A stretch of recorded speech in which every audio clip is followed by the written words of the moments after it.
आपण या ठिकाणी आमच्या गावाला भेट दिली त्याबद्दल पुन्हा एकदा मी आपल्या सर्वांचे आभार मानतो आणि भैयासाहेब अंतर्गत हो घातलेल्या 5 तारखेच्या निमित्तानं आपल्याला माझ्यापर्यंत उपस्थित असलेले आपल्या पठार भागाचे ज्येष्ठ नेते यांच्या माध्यमातून भाऊसाहेब आमच्या सहकार्याने पठार भागाचं रंजन केलं ते आदरणीय माजी पंचायत समिती शंकरप्पा चव्हाण, दुसरे आमचे पंचायत समिती माजी सदस्य संजय भंडारे सर, त्या पद्धतीने भाऊसाहेब महाराजांच्या खांद्याला खांदा लावून तात्यांच्या सर्वे संपतराव भोसलेंच्या बरोबर ज्यांनी काम केलं ते आपल्या गावचे सुपुत्र आमचे महाराष्ट्र आदरणीय बजरंग भाऊ, आपले महाराष्ट्र राज्याचे सार्वजनिक बांधकाम मंत्री नामदार श्रीमंत छत्रपती शिवेंद्रसिंहराजे भोसले यांच्या माध्यमातून ज्यांना या परळीगणातून उमेदवारी मिळाली ते आपल्या उरमोडी जलग्रस्त पक्ष समितीचे अध्यक्ष आदरणीय वसंतराव भंडारे बापू, आपल्याच गावची लाडकी सून ज्यांना कार्यगणातून पंचायत समितीची उमेदवारी मिळाली शोभाताई लोटेकर, सर्व गावातली पलीकडे बरीच माणसं बाबू ती बिकडे येते ती एका जागेवर गावातली सर्व प्रमुख मंडळी, सर्व माझ्या माता भगिनी, सर्व मित्र बंधू आणि गणपतीचं मंदिर तसं पाहिलं तर भाऊ सगळ्यात पहिलं गणपतीचं मंदिर आपलं आहे.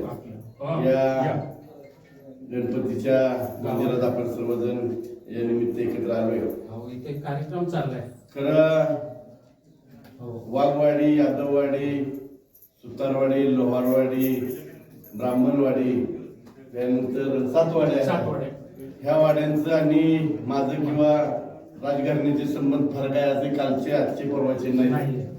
ज्या वेळेला पहिल्यांदा पूर्वी आमदार निधीतून आमदार पाणी पुरवठ्याला पैसे देता येत नव्हते, फक्त रस्त्यासाठी द्यायचे, परंतु या कायमस्वरूपी या गावांचा बजरंग पवारांचा पाण्याचा प्रश्न मिटावा म्हणून पहिल्यांदा सुरुवातीला पांघऱ्यावरून त्यावेळेला आमदार निधीतून 14 लाख रुपये देऊन पहिल्यांदा विकासाचं काम ही भाऊसाहेब महाराजांनी या वाड्यातून सुरू केलं होतं. आणि त्यावेळेला लोकांना माहीत झालं की पांघरला पाणी शोध काय फक्त तुम्ही लावला. त्यानंतर पांघरला पाणी सगळ्यांना माझ्या सज्जनगडावर गेलं, मग कारीला गेलं, मग बाईंच्या तिकडे गेलं, परत बऱ्याच बनगरला गेलं. पण सुरुवातीला भाऊसाहेब महाराजांच्या माध्यमातून खऱ्या अर्थानं डोंगरावरून ग्रॅव्हिटीनं पाणी कसं आणायचं ज्वलंत उदाहरण म्हणजे आपल्या वाड्या आहेत. आणि वाड्यांच्या बाबतीत पूर्वीकर भाऊ परळी आणि वाड्यांचं मतदान एकत्र होतं. आता मतदान वेगळं आहे, वाड्यांचं वेगळं आहे, परळीचं वेगळं आहे.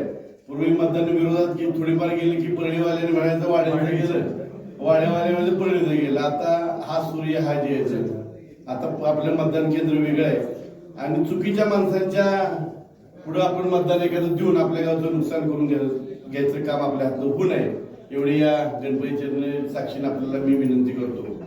विकासाच्या बाबतीत म्हणलं तर आपण बघतोय सगळीकडे भाव मी फिरतो. तुम्ही गोव्याला गेला होता की भंडारे सर कुठल्या गावात काय विकास झाला नाही असं कोण म्हणत नाही आणि कोण कामं मी सांगत नाही.